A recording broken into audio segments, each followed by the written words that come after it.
우리는 레위기를 함께 살펴오고 있지요. 레위기가 어떻게 시작되었는지 기억나실지 모르겠습니다. 만남의 천막, 이 회막, 성막에서 하나님이 이스라엘을 부르심으로 시작을 하지요.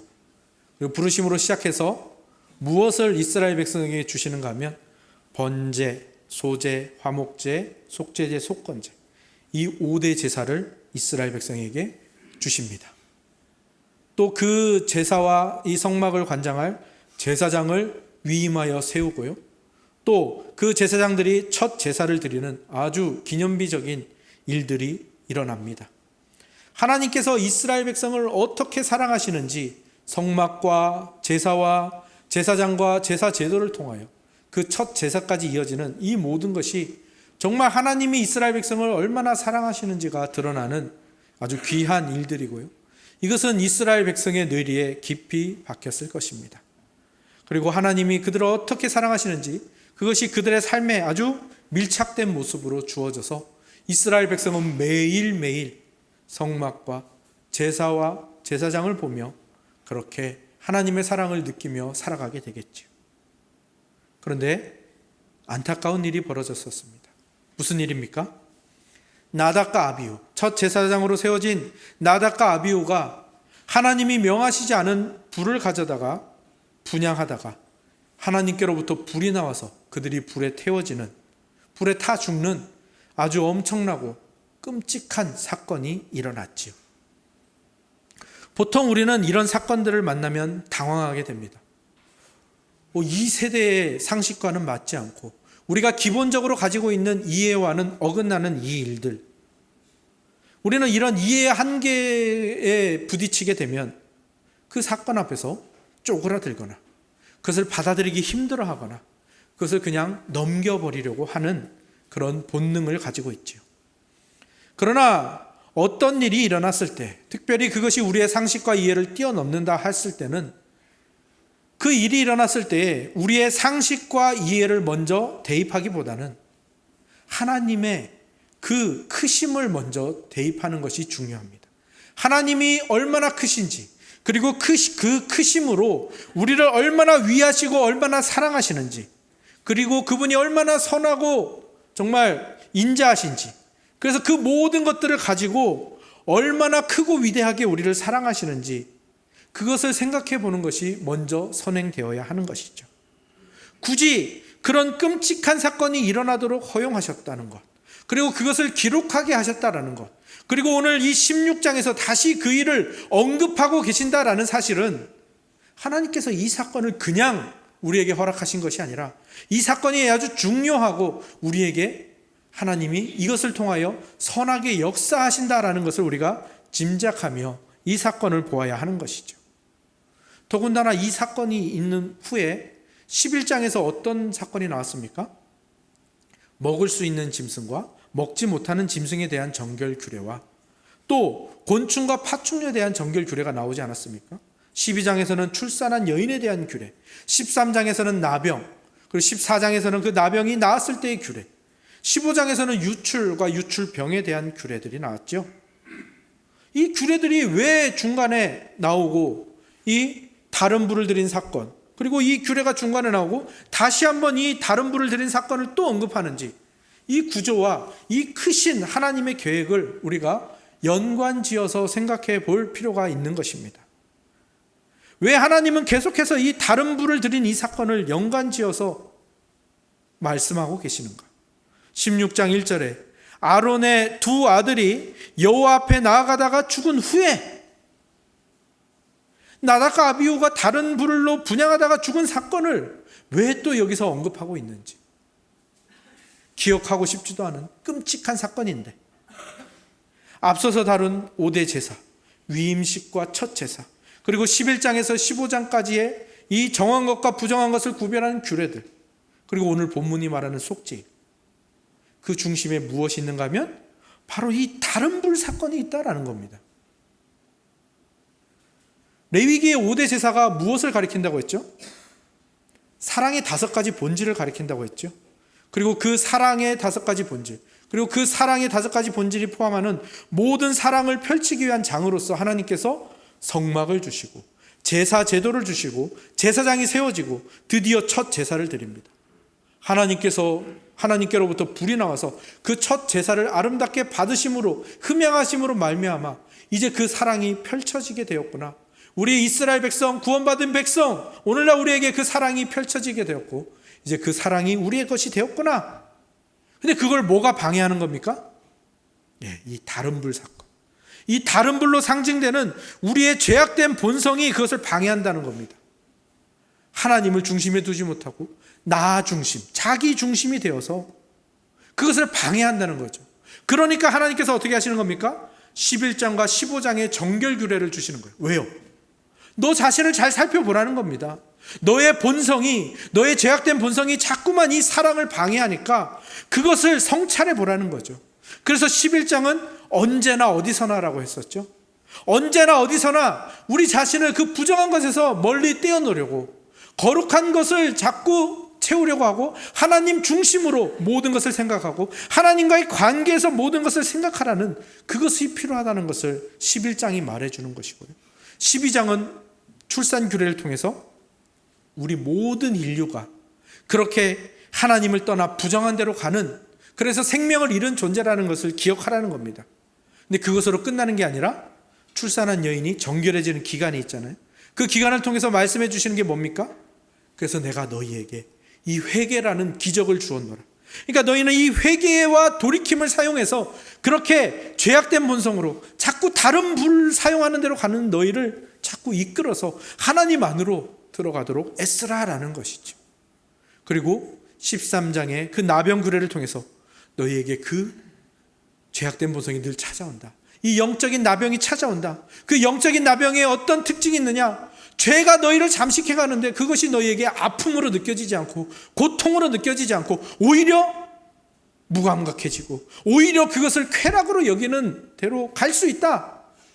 너희가 그런 존재이다라는 것을 알고 너희 자신을 늘 돌아보아야 한다라는 것을 말해주시는 것이고요. 14장에서 그 나병이 낫는 규례를 말씀하시는 것은 하나님의 속마음이, 이 레위기 전체를 관통하는 하나님의 속마음이 잠깐 드러나는 거예요. 너희가 그 영적 나병에 걸린 존재인데 내가 너희를 낫게 할 거야. 내가 너희를 거룩한 하나님의 백성으로, 사랑을 행하는 백성으로 만들고야 말 거야. 그것이 내 뜻이고 내 의지란다라는 것을 하나님이 언뜻 비추시는 게 바로 그 14장의 나병에서 나온 규례이지요. 그리고 15장에서는 다시 한번 경각심을 주십니다. 유출과 유출병에 대한 규례를 통해서 그런 너희에게 꼭 필요한 게 있단다. 그게 뭐냐? 너희가 그런 존재라는 것을 늘 기억하고 너희에게 그 모든 그 죄와 죄악된 본성과 그 죄의 결과에서 벗어나게 해줄 어떤 대상, 예수 그리스도가 필요하다라는 그 마음, 그것이 구약 성경에서는 상한 심령으로 표현이 되고 또 신약 성경에서는 마음이 가난한 자, 심령이 가난한 자로 표현이 되는데 그 상한 심령이 너희에게 필요하단다. 그 상한 심령을 가지고 늘 예수 그리스도께로 나아가는, 구원자에게로 나아가는, 대제사장이 가리키는 그 예수 그리스도께로 나아가는 그 상한 심령이 너희에게 필요하단다. 그리고 그 상한 심령으로 죽게 나오는 자에게 오늘 16장에 나오는 이 속죄일의 은혜가 내려진단다라는 것을 하나님이 가르치시는 것이고요. 이것이 바로 레위기 전반부 1장에서 16장까지의 큰 덩어리의 내용과 연결인 것입니다. 사실 제가 오늘까지 대리당회장을 수행하게 되어서 레위기 강해도 오늘까지 했다가 잠시 쉬고 나머지 부분은 내년에 아마 진행하게 될 것 같습니다. 어떻게 하나님이 참 딱 정확하게 레위기 전반부의 마지막인 이 16장까지 전하게 하시는지 저도 참 감사하면서 신기하기도 합니다. 아무튼 이 레위기 16장까지가 레위기의 전반부인데요. 그 전반부를 매조짓고 있는 이 16장은 레위기의 클라이막스라고 부릅니다. 왜냐하면 레위기의 모든 내용이 여기에 맞춰져 있거든요. 전반부의 내용도 16장에 딱 맞춰져 있고 후반부의 내용도 16장에서 모든 것을 빌려갑니다. 그래서 이 16장을 드러내게 하죠. 그리고 이 16장의 이 속죄일은 무엇을 나타냅니까? 예수 그리스도와 그의 십자가 대속 사역을 강력하게 드러내고 있죠. 그래서 많은 신학자들이 16장은 레위기의 클라이막스이다 라고 강력하게 또한 주장하고 있지요. 그렇다면 이 레위기는 예수님과 그분이 하신 일을 드러내고 있고, 우리는 그것을 다른 말로 복음이라고 하지 않습니까? 그러니까 모세오경의 복음이 지금 이 레위기 16장을 통해서 펼쳐지고 있는데, 그 레위기 16장이 예수 그리스도의 그 복음, 그 십자가의 사역을 어떤 방식으로, 또 어떤 관점에서, 또 어떻게 설명하는지를 오늘 우리가 함께 나누어 보려고 합니다. 이 16장이 예수 그리스도의 복음, 그분의 이 사역을 설명하는 가장 핵심적인 개념은 오늘 제목에도 나와 있는 것처럼 가려지는 겁니다. 가려 주시는 것이죠. 그리고 레위기 16장은 이렇게 가리는 것을 두 가지 방식으로 표현을 합니다. 첫 번째로는요, 뭔가를 가리고 덮어주는 것으로 표현을 하는데요, 그것이 오늘 본문에서 첫 번째로는 구름으로, 두 번째는 세마포 옷으로, 세 번째는 향연이라는 것으로 나타납니다. 먼저 2절을 같이 한번 읽어보실까요? 2절입니다.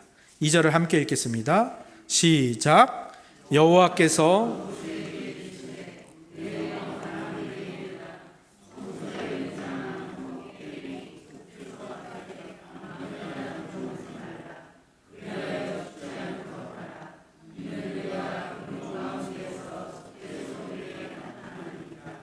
아멘. 하나님께서 구름 가운데 임재하시는 것을 말씀하고 있죠. 그리고 오늘 우리가 낭송할 때 읽었던 그 히브리서 본문을 보면 첫째 장막이 성소이고, 둘째 장막, 그 휘장을 지나서 둘째 장막으로 가는 것이 지성소이고, 그곳에 하나님이 임재하시는 이 언약궤, 그 위에 또 속죄소라는 것이 있죠. 근데 이 속죄소가 언제나 구름으로 가려져 있다라는 겁니다. 하나님의 임재가 구름으로 가려져 있다라는 거죠. 왜요?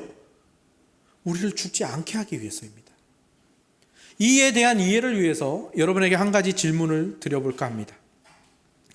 광야의 이스라엘 백성에게 하나님이 늘 임재하셨습니다. 어떤 모습으로 임재하셨죠? 네, 우리가 잘 아는 대로 구름 기둥, 불 기둥의 모습입니다. 그러면 여러분에게 한 번 더 묻습니다. 그럼 하나님이 두 가지 모습으로 임재하신 걸까요? 아닙니다. 한 가지 모습입니다. 사실 하나님은 불기둥의 모습으로 임재하신 거라고 저는 봅니다. 왜요? 하나님이 모세를 찾아오실 때 어떤 모습으로 임재하셨죠? 떨기나무에 붙은, 떨기나무를 태우지 않으면서 활활 타오르는 불로 임재하셨어요. 그 불 앞에 모세가 신을 벗고 엎드렸죠. 하나님은 불의 모습으로 임재하십니다. 그리고 첫 제사를 기억해 보십시오. 하나님께로부터 불이 나와서 그 제물을, 첫 제사의 제물을 태워버렸습니다. 또한 나답과 아비후가 다른 불을 사용했을 때도 하나님께로부터 불이 나와서 그들이 타 죽었죠. 하나님이 불의 모습으로 임재하신다라는 것이 정말 확실해지는 모습들이죠. 그러면 구름 기둥이라는 것은 무언가? 구름 기둥은, 이 구름이라는 것은 오늘 말씀 제목처럼 그 불을 가리우고 있는 겁니다. 하나님이 불의 모습으로 임재하신다라는 것은 어떤 의미인가 하면, 하나님이 정의와 공의의 하나님이시고 죄를 미워하시는 하나님이신데, 그래서 그 죄를 태워버리는, 죄를 소멸하는 불의 모습으로 항상 임재하십니다. 근데 우리는 그걸 잘 두려워하지 않는 것 같아요. 하나님의 정의, 공의, 죄를 미워하신다, 죄를 소멸하신다, 이것을 우리가 별로 두려워하지 않는 것 같아요. 근데 하나님의 정의와 공의의 불은요, 죄를 멸하고 없애는 것뿐만 아니라 그 죄를 지닌 모든 존재를 소멸해 버리시는 불이시거든요. 그래서 나답과 아비후가 그 다른 불로 분향했을 때 그들이 다 죽을 수밖에 없었던 것입니다. 그래서 하나님께서 불기둥으로만 임재를 하셨다면 어떻게 되었을까요? 이스라엘 백성은 이 시내 산에 도달하지도 못했고요, 가나안은 엄두도 못 내고 이 시내 산에도 도달하지 못하고 아마 다 죽었을 것입니다. 그런데 그 불 기둥을 뭐가 감싸고 있다고요? 구름이 감싸고 있는 겁니다. 구름이 가리우고 있는 것입니다. 우리도 마찬가지입니다. 이 구름이 상징하고 있는 예수 그리스도가 우리와 연합하여 주시지 않는다면, 예수 그리스도가 우리의 머리가 되어 주셔서 우리를 그분의 몸으로 받아주시지 않았다면 우리는 진작에 하나님의 정의와 공의의 불 앞에 다 죽었을 것입니다. 그것이 오늘 속죄를 보는 우리의 기본적인 시선이고 이해여야 하는 것입니다. 4절을 한번 보시기 바랍니다. 4절은 어떤 이야기가 나옵니까? 아론이 속죄일에 지성소로 들어갈 때 세마포 옷을 입는 것을 말하는데요. 이 세마포 옷도 예수 그리스도를 상징하죠. 예수 그리스도가 십자가에서 죽으셨습니다. 왜 죽으셨죠? 우리의 죄를 해결하기 위해 죽으셨습니다. 그러면 예수님이 3일 후에 다시 살아나셨습니다. 왜 다시 살아나셨죠? 우리의 의를 위해서 살아나셨거든요. 그래서 예수님이 우리를 위하여 이루신 그 의를 이 세마포 옷이 상징하는 겁니다. 예수님이 우리를 위하여 이루신 의를 우리에게 입혀주시는 것이 바로 이 대제사장 아론이 입는 세마포 옷입니다. 예수 그리스도가 이루신 그 의가 부끄러운, 죄로 인하여 부끄러워진 우리를 가리는 것입니다. 덮어주는 것이지요. 그 다음에 나오는 향연도 마찬가지입니다. 우리 12절, 13절 같이 한번 읽어볼까요? 12절과 13절입니다. 함께 읽습니다. 시작. 향로를 가져다가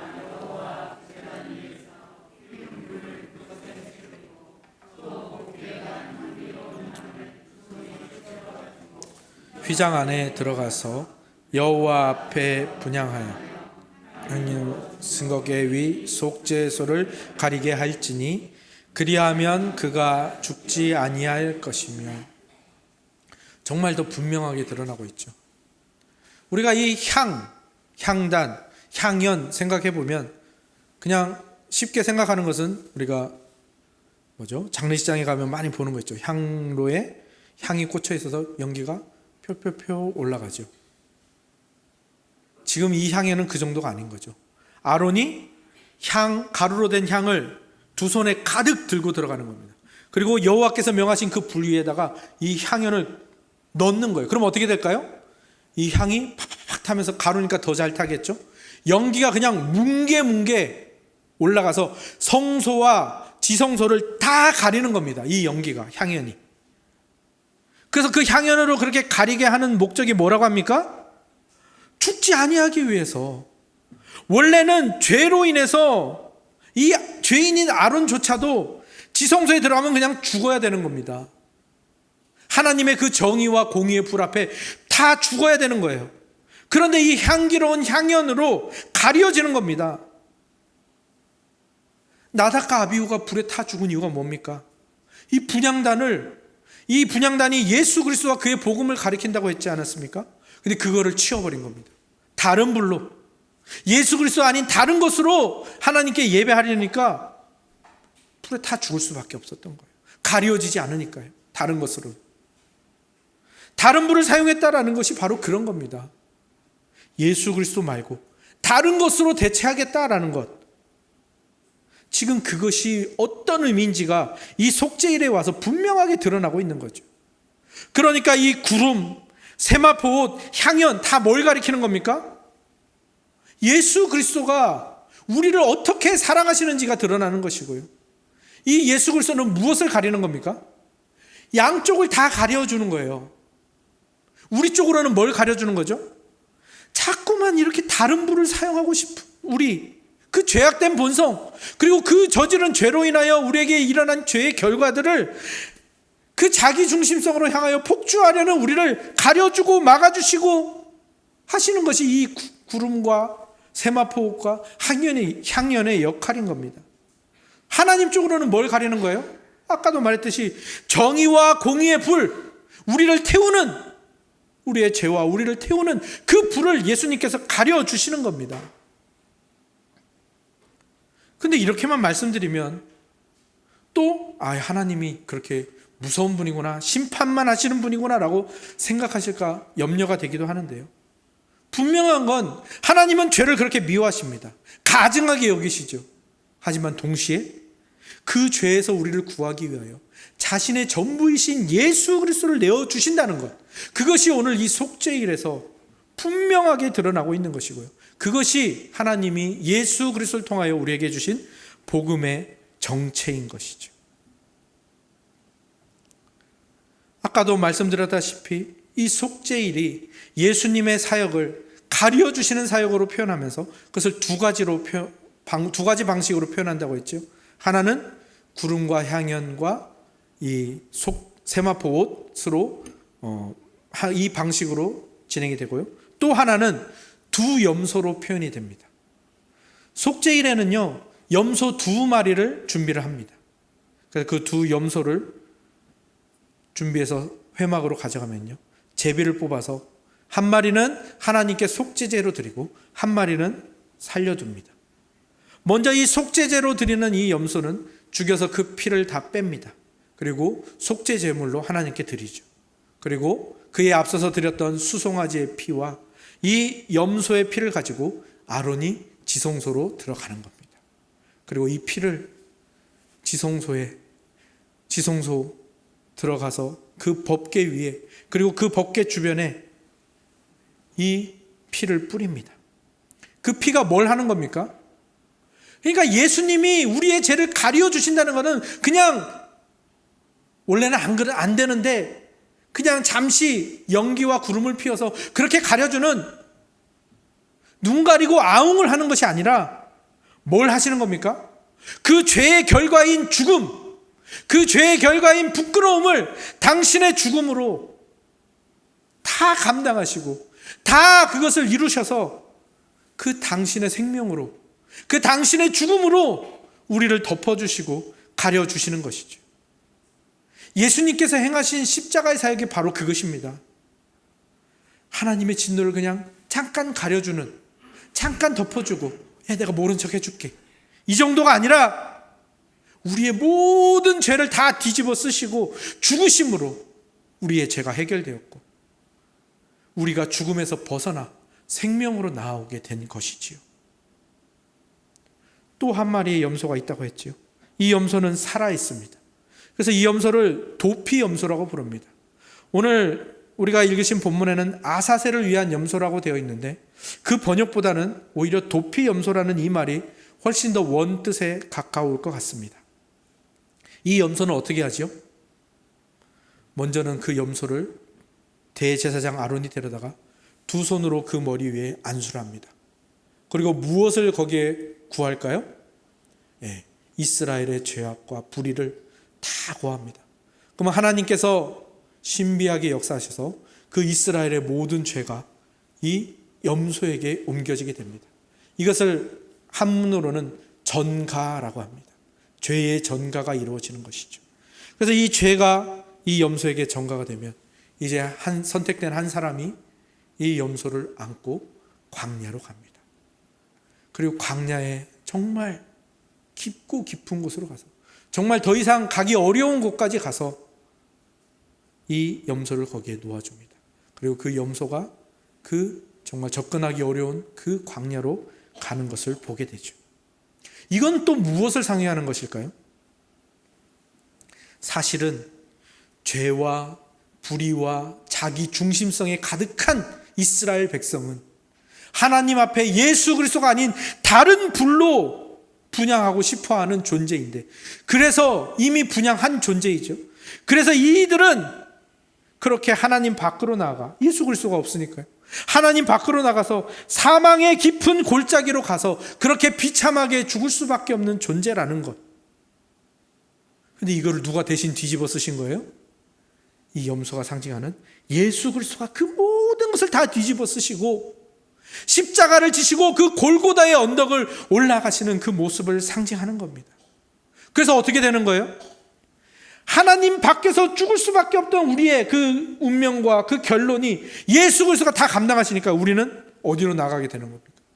하나님의 임재와 하나님과의 교제로 나아가는 그 지성소로, 그 휘장을 찢으심으로 우리는 지성소로 하나님과의 만남으로 그 예배로 나아갈 수 있는 존재가 된 것이죠. 그러니 이 속죄일에 일어나는 모든 이 가리어 주시는 사역, 그 두 가지 방식, 이 모든 것을 다 종합하여 생각해 보니 더욱더 분명해집니다. 하나님의 불, 다른 불을 가리는 구름과 향연, 죄와 부끄러움으로 그것을 가리는 세마포 옷, 그리고 염소의 죽음과 피, 그리고 하나님 밖으로 쫓겨나가는 도피엄수. 이 그림들이 다 무엇을 가리키느냐 하면요, 하나의 사건을 가리키고 있습니다. 그것은 바로 에덴 동산의 사건이죠. 하나님이 우리와의 만남을 위하여 에덴 동산을 마련하십니다. 만나서 뭐 하시려고요?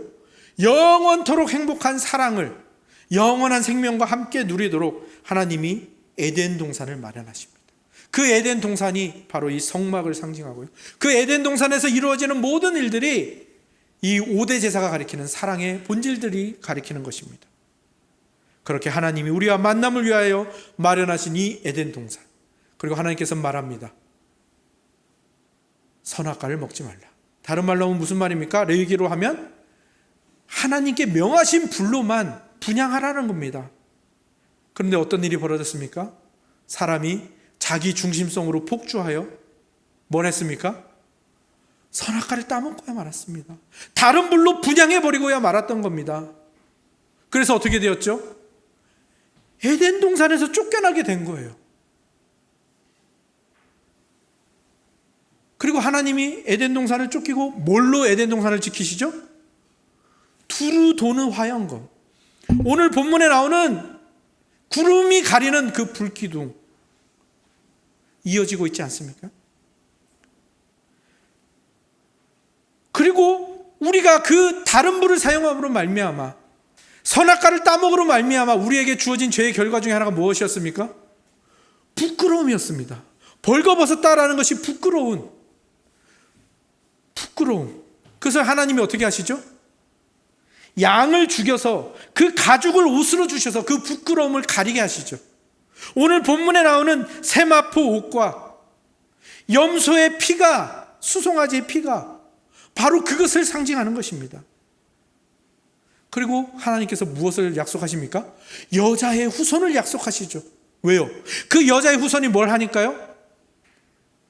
그들의 부끄러움을 가려주는 그 죽음을 대신하여 죽으시고, 그들이 이 불칼로 죽을 수밖에 없는데 이 불칼을 가려주는 구름과 세마포과 향연이 되어주시고, 또 그들이 예수 그리스도 그 여자의 후손이 오기 전까지 에덴 밖으로 쫓겨나야 되는데 그 쫓겨나는, 하나님 밖으로 나가는 그 죄악된 운명, 그 비참한 운명을 예수 그리스도가 골고다의 십자가로 그것을 다 감당하시잖아요. 그래서 그 여자의 후손이 오셔서 우리의 그 처음 주어진 그 축복들을 다 회복시키시는 겁니다. 속죄일의 모든 과정과 순서들이 다 그것을 나타내고 있는 겁니다.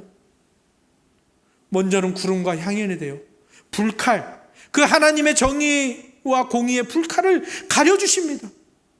부끄러움을 세마포옷으로 덮어주시고 그 십자가의 보혈을 하나님의 보좌와 임재 앞에 뿌려주셔서 우리가 나아갈 수 있도록 하시는 것이고, 하나님 밖으로 나아가 죽어야 할 운명으로, 그 끔찍한 죽음으로 가야 되는 우리를 지성소로 나아가게 하시고, 휘장을 찢어서 하나님의 보좌 앞으로 나아가서 그 에덴 동산으로 다시 들어가 하나님과의 그 아름다운 교제, 하나님을 만나는 그 예배의 자리로 나아가게 하시고 들어가게 하시는 것입니다. 에덴 동산 밖에서 결코 안식을 누릴 수 없었던 우리가 드디어 안식을 누리는 자리로 들어가게 되는 것입니다. 그것을 31절에서 뭐라고 표현합니까? 우리 31절 같이 한번 읽어볼까요? 31절입니다. 시작.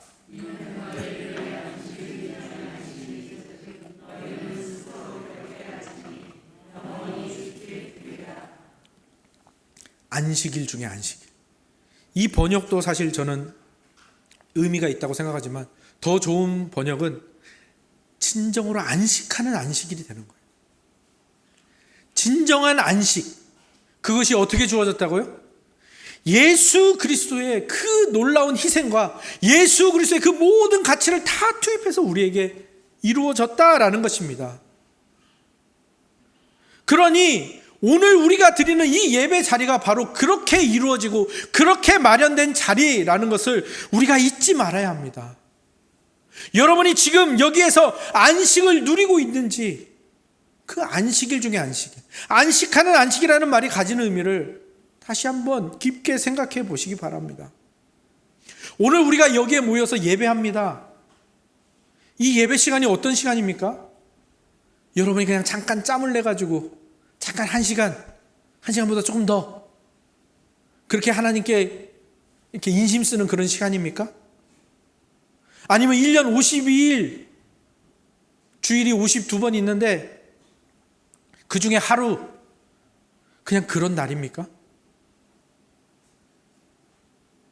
아니요. 지금 이 순간은요, 예수 그리스도께서 당신의 모든 것을 들여서 희생하시고 당신의 피를 뿌려서 여러분의 죄를 다 덮어주시고, 그렇게 해서 여러분들이 지금 이 자리에 나와서 예배 드리고 있다라는 것입니다. 여러분이 드리고 있는 이 예배 이 순간이 얼마나 큰 희생과 얼마나 큰 가치가 투입되어서 여러분에게 주어진 것인지, 여러분에게 마련된 것인지 여러분 한 번 더 생각해 보시기 바랍니다. 우리가 당연하게 여기고 있는 이 일주일 중에 한 번, 1년 52번 중에 한 번, 24시간 중에 1시간, 그런 시간이 아니라 그 당연한 것이 우리에게 주어지기 위하여 얼마나 놀라운 사건들이 있었는지, 얼마나 큰 희생이 있었는지 한번 기억해 보시라는 것입니다. 제가 어떤 책에서 이런 글을 읽은 적이 있습니다. 아마 선생님이 그 아이들에게 그런 이야기들을 하면서 시험을 준비시켰던 것 같아요. 선생님이 시험 문제 이런 문제를 낸 겁니다. 세계 7대 불가사의에 대해서 아는 대로 적으시오. 근데 이 반에 새로 전학 온 소녀가 있었어요. 그 소녀는 그 과정이 없었으니까 이 7대 불가사의에 대해서 준비를 하지 못했던 거죠. 근데 이 소녀는 준비되지 못했지만 그래도 성심껏 자기가 생각하는 대로 답을 적었어요. 한편으로는 엉뚱할 수도 있지만 그 엉뚱한 답이 오히려 이 선생님의 마음을 굉장히 크게 울렸던 것 같습니다. 그래서 이것이 알려졌죠. 그 시험지에는 이렇게 적혀 있었다고 합니다. 세계 7대 불가사의: 1. 볼 수 있는 것. 2. 들을 수 있는 것. 3. 말할 수 있는 것. 4. 느낄 수 있는 것. 5. 웃을 수 있는 것. 6. 생각할 수 있는 것. 7. 사랑할 수 있는 것. 저도 이 답안지를 보면서 어떤 큰 울림이 있었는데요, 그런 생각이 들었습니다. 내가 정말 당연하다고 생각하는 것이, 나에게 있는 것이 너무나도 당연하다고 생각한 것이 그게 결코 당연한 것이 아니라 하나님이 주신 불가사의한 기적이구나. 그렇다면 오늘 여러분에게 일어난 7대 불가사의, 아니 하나만 생각해 보십시오. 여러분에게 일어난 불가사의한 기적은 무엇입니까? 저는 아까 그 소녀의 답안에 그냥 제가 한번 더 덧붙여 보았어요. 예수 그리스도로 인하여 에덴으로 다시 들어갈 수 있게 되고 예배의 자리로 담대하게 나아갈 수 있다라는 그 사실을 한번 더해봤습니다. 그래서 제가 내린 답안지입니다. 7대 불가사의, 오이삭에게 일어난 7대 불가사의. 1. 매 예배 때마다 그리스도를 볼 수 있는 것. 2. 예배 때마다 하나님의 말씀을 들을 수 있는 것. 3. 예배 때마다 찬송과 기도로 하나님께 말할 수 있는 것. 4. 예배 때마다 하나님을 느낄 수 있는 것. 5. 예배를 받으시고 함께 하시는 하나님으로 인해서 웃을 수 있게 된 것. 6. 예배 때뿐만 아니라 모든 삶의 속에서 드디어 하나님을 생각하고 느낄 수 있고 만날 수 있게 된 것. 7. 드디어 하나님을 사랑할 수 있게 된 것. 그리고 그 하나님을 사랑하는 마음으로 이웃을 사랑할 수 있게 된 것. 이렇게 이 답안지를 바꿔보니까 저의 모든 일상과 저의 매번의 예배가 모든 그 순간들이 불가사의한 기적과 축복의 순간이 되더군요. 여러분들은 어떠십니까? 물론 여러분들의 매번의 예배가 은혜스럽지는 않을 것입니다. 어떨 때는 정말 예배가 단 하나도 은혜가 되지 않는 그런 순간들도 있으실 거예요. 왜요? 몸이 아파서 그럴 수 있습니다. 견딜 수 없는 고통 때문이죠. 세상과 생업에서 시달린 그 시달림으로 인해서 그럴 수 있습니다. 삶의 문제들이 짓눌러서 그럴 수 있습니다. 자녀들의 문제가 나를 짓누르고, 가족과의 문제가 나를 짓누르고, 여러 가지 어려운 풀리지 않는 문제들이 나를 짓눌러서 예배가 전혀 은혜스럽지 않을 때가 분명히 있습니다. 하지만 그럴 때라도 여러분 한 번 더 생각해 보십시오. 그 은혜가 되지 않는 예배라 할지라도 그 은혜가 그 예배 속에 있고요. 그 예배가 여러분에게 주어지기까지 어떤 놀라운 사건들이 펼쳐졌고 어떤 위대한 희생이 펼쳐졌는지를 다시 한번 생각해 보시기 바랍니다. 예수님이 우리를 이 예배에 이르게 하기 위해서 얼마나 많은 그 허다한 우리의 죄를 덮으시기 위하여 애를 쓰셨고 자신의 생명과 자신의 피를 흘려주셨고 십자가의 고난과 그 골고다의 고통의 그 거리를 걸으셨는지, 그리고 우리를 그 안식에 이르게 하기 위하여 얼마나 많은 것들을 포기하셨는지 그것을 잊지 마시기 바랍니다. 그리하여 우리를 그 에덴의 자리로 하나님의 보좌 앞으로 나아가게 하셨는지 그 예수 그리스도의 애쓰심을 잊지 마시기 바랍니다. 속죄일은요, 이스라엘 백성이 1년에 한 번이었습니다. 그런데 그 불기둥을 가리우는 구름기둥은 이스라엘 백성에게 1년 365일 함께 있었습니다. 광야를 지내는 내내 함께하며 이스라엘 백성을 다시 에덴으로, 다시 사랑의 5대 제사로, 다시 예배와 하나님과 교제하는 그 하나님 보좌의 자리로 인도하시기 위하여 매일매일 함께 하시고 매일매일 그 기적을, 그 불가사의한 기적을 베푸시고 계셨던 겁니다. 오늘도 그 예수 그리스도께서는 우리에게 그 불가사의한 기적을 베푸시고 계시고 그 기적의 결과로 오늘 여러분이 지금 이 자리로 주의 보좌 앞으로 나오셨습니다. 어떻게요? 우리의 힘이 아닌 오직 예수 그리스도의 보혈로, 그분의 희생으로 우리가 이 안식에 이르렀고요. 안식하는 안식, 그 예배의 날, 그 예배의 순간에 이르게 된 겁니다. 예수님이 가리워주시고 덮어주심으로 그 완전한 사랑을 힘입어서 우리는 예배의 자리로 나왔습니다.